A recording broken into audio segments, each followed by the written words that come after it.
Alors, bonsoir à tout le monde. Aujourd'hui, nous allons, dans ce tutoriel, vous montrer comment faire de la régression logistique multinomiale et quelles sont les différentes applications de cette méthode statistique.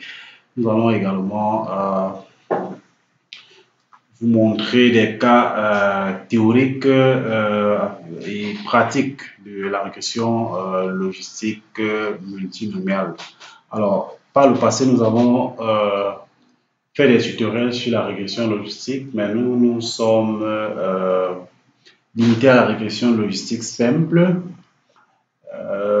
Cette fois-ci, nous avons décidé de vous faire un tutoriel à votre demande sur la régression logistique multinomiale.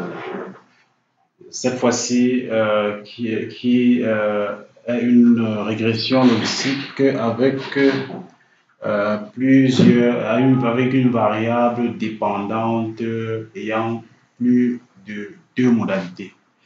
Alors, tout de même, commençons d'abord par faire nous allons d'abord vous présenter les différentes le principe de fonctionnement des méthodes régressives. On a une variable à expliquer qui peut être quantitative ou qualitative de façon globale. Dans le cas des variables quantitatives, on a une régression multiple.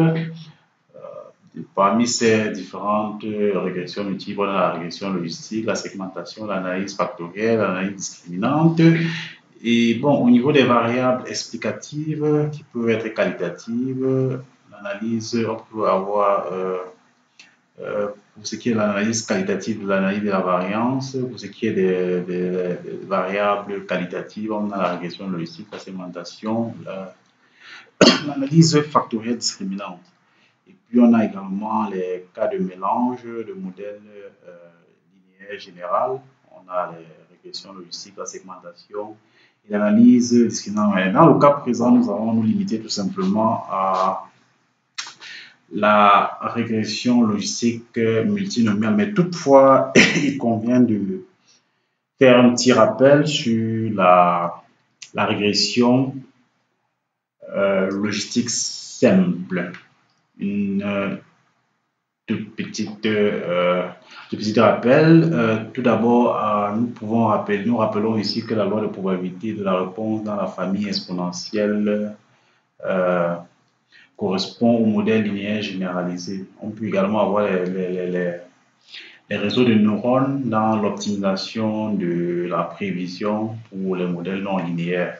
Alors, pour ce qui est de la régression logistique binaire, à titre de rappel, on a une variable explicative qui est binaire. On a un certain nombre de variables explicatives et numériques. Et donc, lorsqu'on a une seule variable, on a la régression, on parle de régression logistique simple. Et lorsqu'on a plus d'une variable explicative, on se situe dans le cas d'un modèle logistique multiple. Alors, pour ce qui est de la régression logistique simple, on a une variable dépendante qui a deux modalités, où 0 et 1, on a une variable indépendante x. L'objectif, c'est de modéliser la probabilité que notre variable dépendante prenne la valeur 1, sachant notre variable explicative. Et ce qui correspond, pour le cas d'une maladie, on modélise par exemple la probabilité pour un patient de tomber malade d'une maladie ou d'une pathologie donnée. Alors, le modèle linéaire consiste à estimer cette probabilité comme combinaison linéaire, comme combinaison affine de notre variable explicative, puisqu'il s'agit de, dans ce cas présent, on a une seule variable explicative. Donc, cette façon de faire là n'est pas appropriée dans la mesure où une probabilité, une grandeur qui est entre 0 et 1. Et donc, on peut avoir des estimations si on le fait comme ça, en usant un modèle linéaire classique. Il peut arriver qu'on ait des valeurs de probabilité négatives ou alors des valeurs de probabilité qui vont au-delà de 1. Et donc, L'utilisation de modèles linéaires n'est donc pas appropriée dans ce cas et donc il faut définir une fonction qui permet de définir une loi de probabilité. Et cette fonction-là, c'est la fonction logistique qui est plus naturelle pour pouvoir modéliser les probabilités. Et donc, bon, comme exemple de données, on peut avoir l'âge et euh, les problèmes de cœur, les maladies du cœur. On voudrait par exemple modéliser la probabilité d'être malade et en fonction de l'âge ou d'autres paramètres. Voilà, on peut également représenter un graphique sur lequel on a les différents individus, donc 0 pour non malade et 1 pour malade. Vous voyez que les patients qui sont malades sont représentés en haut de notre graphique. Les patients n'étant pas malades sont représentés en bas. Et bon, cela peut permettre de voir la proportion de personnes malades ou pas dans notre échantillon. Et donc, pour ce qui est de la description des données par classe d'âge, on peut également dichotomiser notre variable âge en regroupant par classe d'âge pour voir peut-être si, étant dans une classe d'âge donnée, on est plus prédisposé à développer la pathologie. Mais on n'en est pas encore là. Juste une petite brèche qu'on ouvre là. Et donc, la fonction logistique est définie comme nous vous l'avions montré dans le cadre de la question logistique binaire.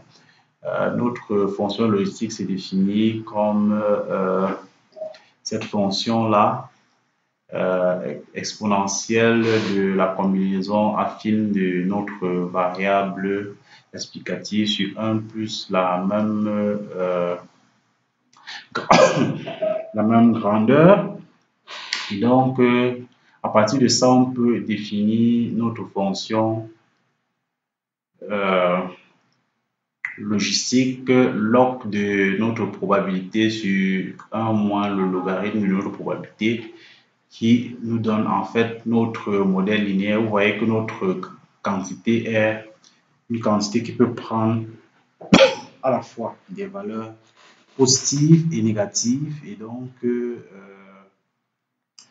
la modélisation linéaire peut être appropriée. Vous voyez comment on utilise la fonction logistique pour pouvoir transformer notre probabilité qui est bien définie ainsi. Et donc, on utilise cette fonction qu'on appelle la fonction logistique pour transformer notre logarithme pour avoir notre probabilité pour avoir une fonction linéaire appropriée. Voilà, donc on a une fonction de lien qui est la fonction logite qui est définie comme nous vous l'avons indiqué plus haut, pardon. La fonction, on peut également utiliser la fonction normite ou probit si vous voulez, qui n'est rien d'autre que la fonction réciproque de la densité de la loi normale et puis d'autres fonctions complémentaires comme la fonction log-log qui permet de transformer la probabilité que nous avons définie plus haut en fonction de la fonction exponentielle. Donc, comment est-ce qu'on procède dans l'estimation des paramètres? On a notre probabilité, notre modèle de probabilité qui est défini à partir d'une loi binomiale définie à partir de la fonction exponentielle.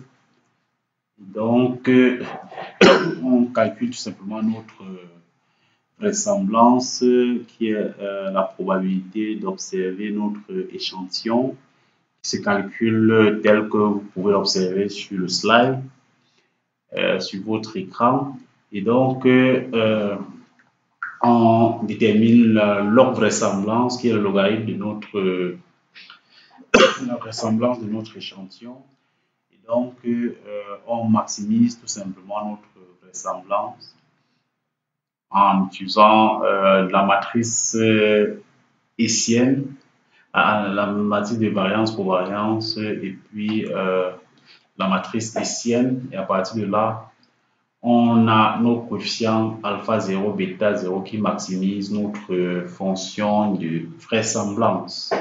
Et donc, ces bêta 0 nous permettent d'estimer un cas pratique. On veut, par exemple, estimer la probabilité de survenance d'une maladie cardiaque en fonction de l'âge, tout simplement. L'âge ici comme variable quantitative, on voit bien que dans notre modèle, l'âge est significatif et on a nos coefficients bêta 0 qui est de 0,11 et puis notre coefficient bêta 1 qui est de moins 5,309, ce qui signifie tout simplement que notre bêta 1 est positif, ce qui signifie que plus l'âge augmente, plus la probabilité d'avoir les maladies, cette maladie cardiaque-là augmente également. C'est l'interprétation qu'on peut donner de ce modèle linéaire. On peut également tester la nullité du coefficient bêta 1 en utilisant le test de Wald. Et donc, pour notre modèle, on voit que notre coefficient est significativement différent de 0. Rejet de l'hypothèse nulle, de nullité des coefficients. Voilà. Et donc, on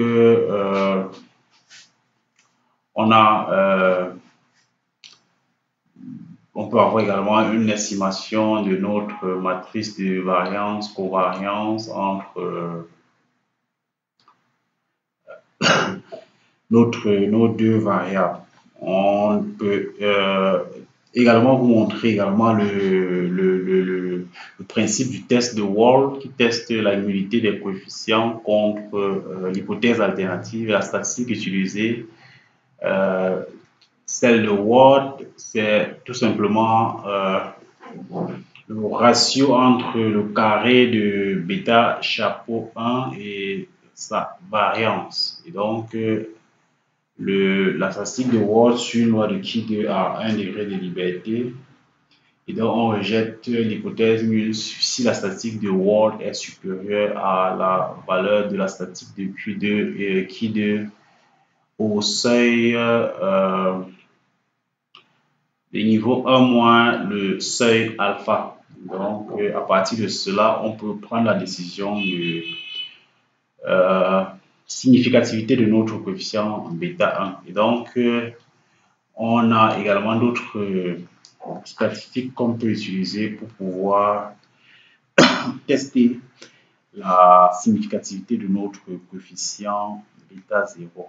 On peut également estimer l'intervalle de confiance pour notre probabilité pi du niveau 95%. Et donc, pouvoir se situer dans lorsque 0 se trouve dans notre intervalle de confiance, on peut conclure à la nullité de notre coefficient bêta 1. Voilà, donc voilà un exemple où pour notre échantillon de 30, on a l'âge en fonction de la probabilité de survenance de la maladie estimée. On a l'intervalle inférieur et l'intervalle supérieur. Voilà, donc à partir de là, on peut avoir une appréciation de l'intervalle de confiance de la probabilité, notre probabilité de tomber malade. Voilà. Donc, on peut également avoir une représentation de notre intervalle de confiance. Donc, nous pouvons également tester les proportions observées et les proportions théoriques à partir pouvoir comparer les différentes proportions. Voilà. Donc, on peut également regarder la qualité de la modélisation en utilisant les aires carrées de Cox-Snell, les stylos aires carrées de McFadden et puis aires ajustées de Nagel-Kirk. Donc, plus le aire carré est élevé, plus on va avoir un modèle de meilleure qualité. Mais il faut toutefois noter que pour ce qui est de des variables qualitatives, de la modélisation, de la régression logistique, les aires carrées sont en général très faibles. Donc, ne soyez pas surpris de trouver des aires carrées proches de ou inférieurs à 30-40%. Donc, l'objectif était de regarder la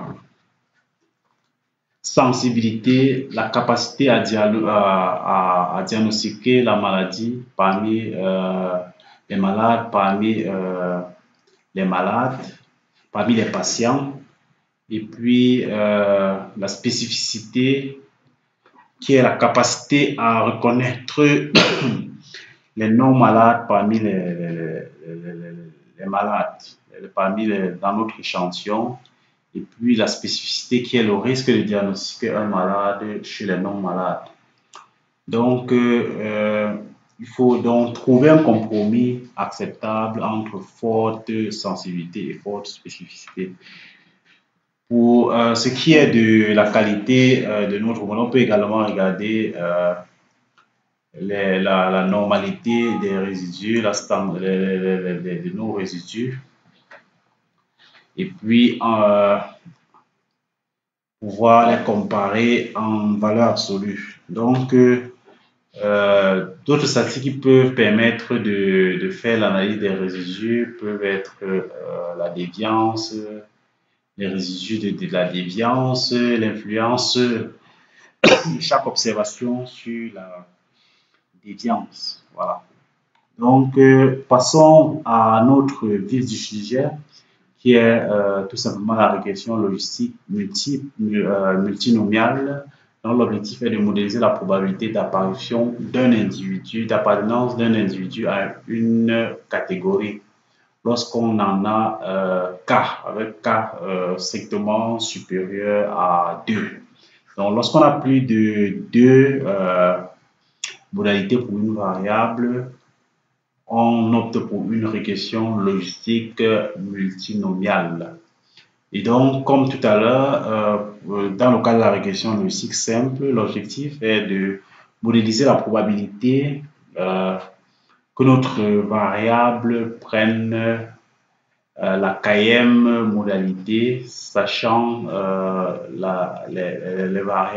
nos variables explicatives. Et donc, la somme des probabilités de réalisation de chaque modalité est égale à 1.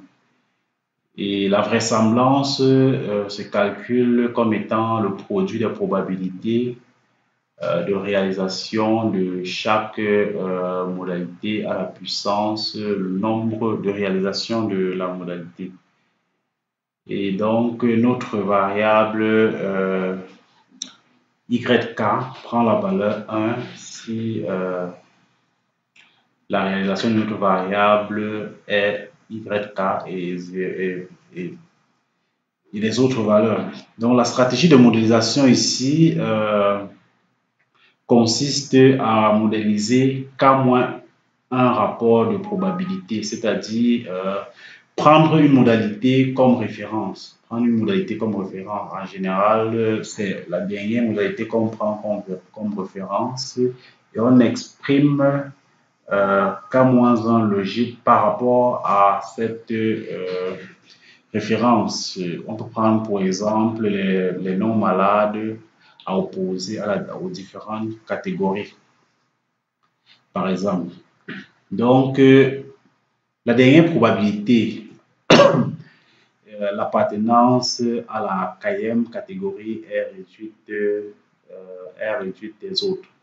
Donc, est déduite autant pour moi des autres. Donc, la probabilité de la km modalité, c'est 1 moins la somme des autres probabilités, de probabilités de réalisation des autres modalités autres que la dernière.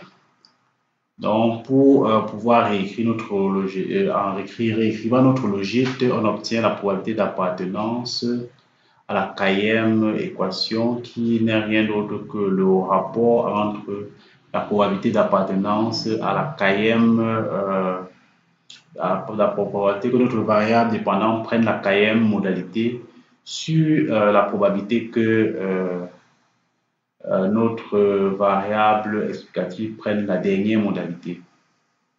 Voilà, et donc on exprime ce logique comme combinaison linéaire en s'inspirant de la régression logistique simple, comme combinaison linéaire de nos variables explicatives. Et donc on peut en déduire la probabilité qui s'écrit sous la forme de tout à l'heure, comme l'exponentielle de notre logique plus sur 1 plus la somme des exponentielles de nos différents logiques. Vous voyez bien que ça définit bien une loi de probabilité et on peut en déduire la probabilité de la dernière modalité qui n'est rien d'autre que 1 moins la somme des probabilités des autres modalités autres que la dernière. On peut bien vérifier que la somme de toutes les probabilités donne bel et bien 1. Voilà. Et donc, comment est-ce qu'on procède dans l'estimation de nos différents paramètres? Dans l'estimation des différents paramètres, on calcule la log vraisemblance comme tout à l'heure. Et vous avez remarqué ici que la log vraisemblance est une fonction qui a n k-1 fois j plus un paramètre à estimer. Et donc, pour maximiser cette log vraisemblance, on peut jouer l'algorithme de Newton-Raphson qui est basé sur le gradient de notre fonction de la log vraisemblance qui permet d'obtenir la matrice hessienne. Et donc, notre matrice hessienne permet de trouver nos différents paramètres qui permettent de maximiser notre log vraisemblance et par conséquent de trouver les coefficients qui font que notre modèle, nos variables expliquent au mieux notre variable explicative multinomiale. Et donc, nous allons prendre un exemple, le choix d'une marque qui peut être une fonction du sexe, et puis nous allons prendre comme variable, comme modalité dominante le sexe féminin et puis l'âge. Donc, on a un échantillon de 735 observations du choix d'une marque en fonction qu'on veut exprimer en fonction du sexe et puis de l'âge. Et il faut ici rappeler que la marque, les personnes peuvent choisir la marque soit en fonction du prix, soit en fonction de l'enseigne ou alors de la référence sur le marché. Et donc le prix, par rapport, nous allons estimer nos trois modèles.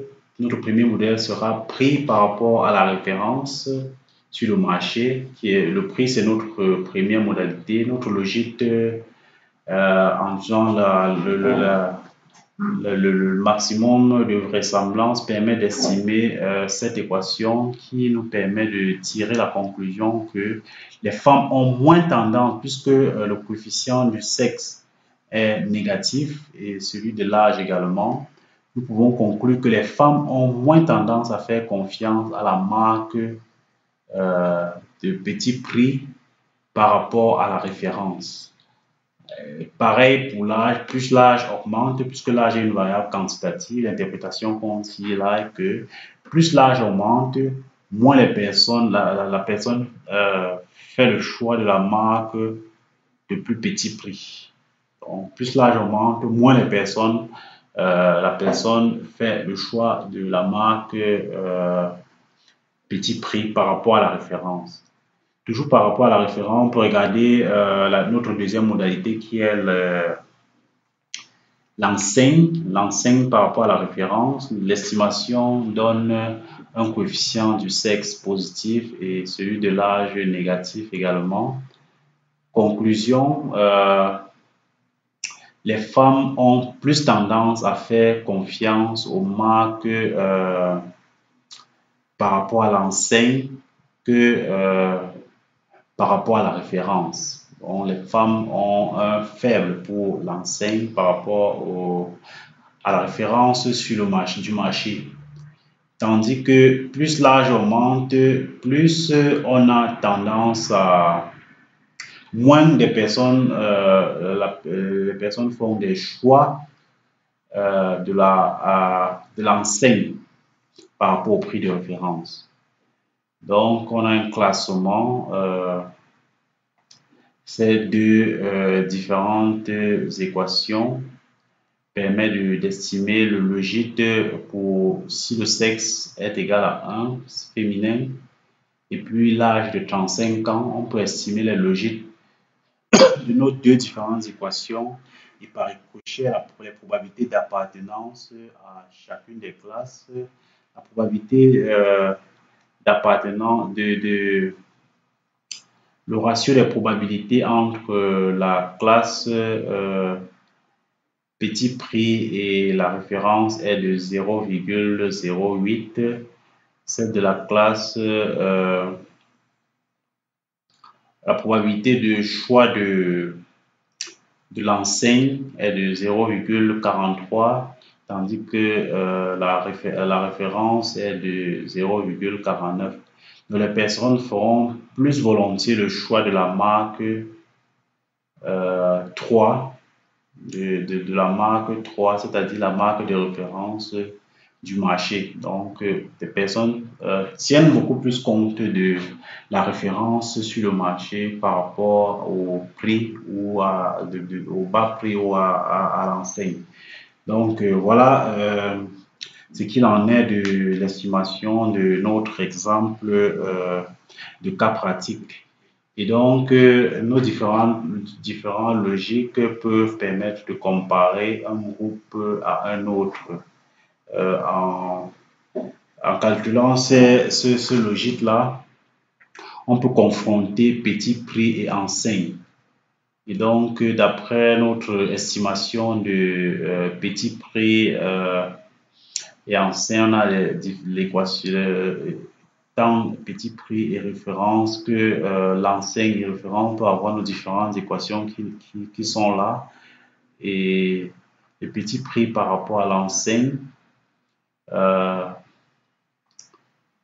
nous permettent de voir au regard de la négativité du coefficient du sexe féminin et de l'âge que les femmes ont moins tendance à faire confiance aux marques du petit prix par rapport à l'enseigne également. On peut également conclure ici que plus l'âge augmente, moins la personne fait le choix de la marque du petit prix par rapport à l'enseigne. Tout à l'heure, on a fait la comparaison par rapport à la référence. Cette fois-ci, on refait la comparaison par rapport à l'enseigne en utilisant tout simplement nos différents logiques.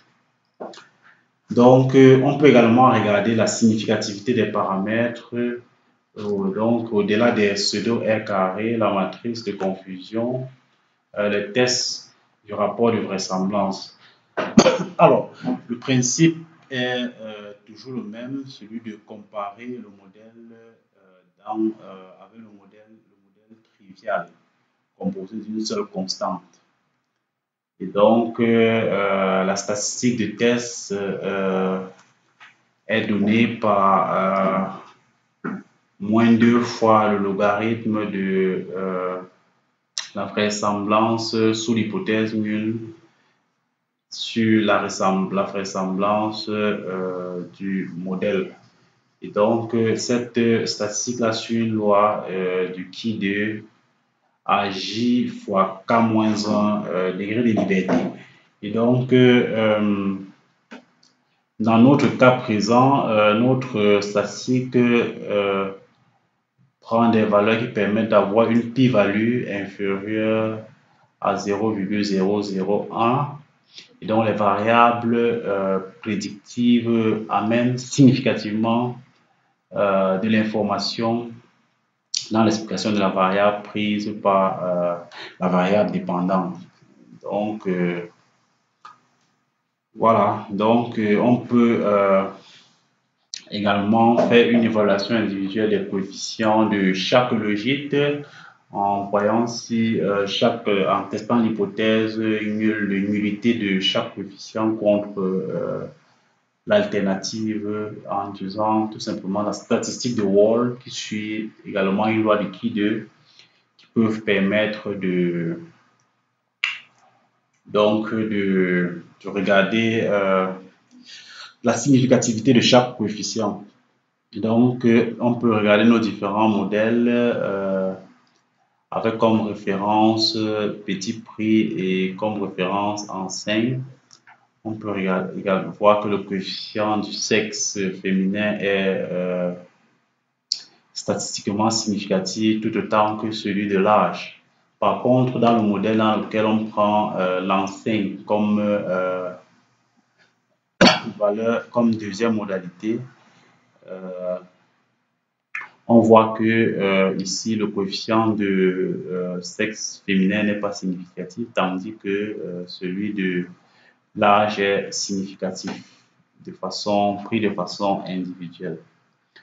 On peut également évaluer la significativité globale de l'ensemble du logite voilà, en utilisant la statistique de Wall qui suit une loi de Key à K-1 degré de liberté. Et donc, à partir de cela, on peut regarder la significativité globale de notre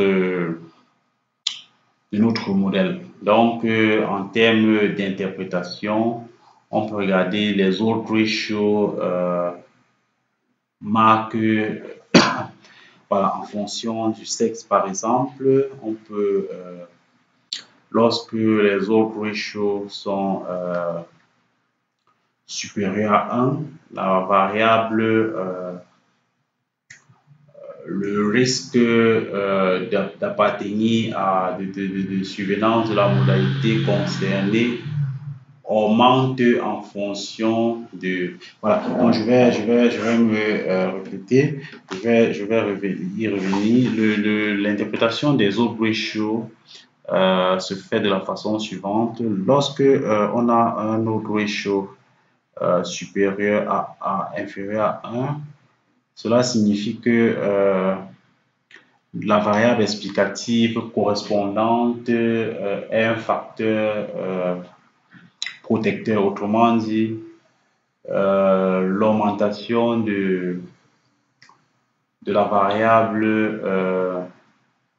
l'augmentation de la fréquence de la variable explicative diminue le risque de survenance de la modalité correspondant à la variable explicative. A contrario, lorsque l'autre ratio est supérieur à 1, on dit que le facteur est un facteur à risque dans la mesure où plus le nombre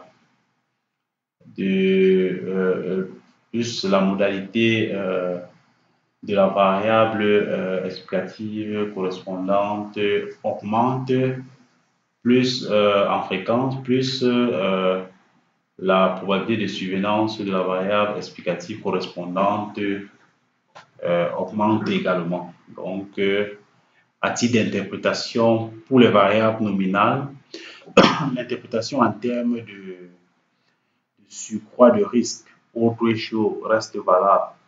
Mais par rapport à la modalité de référence, si nous prenons l'exemple des femmes à 0,68 qui ont 0,68 fois plus de chances qu'un homme de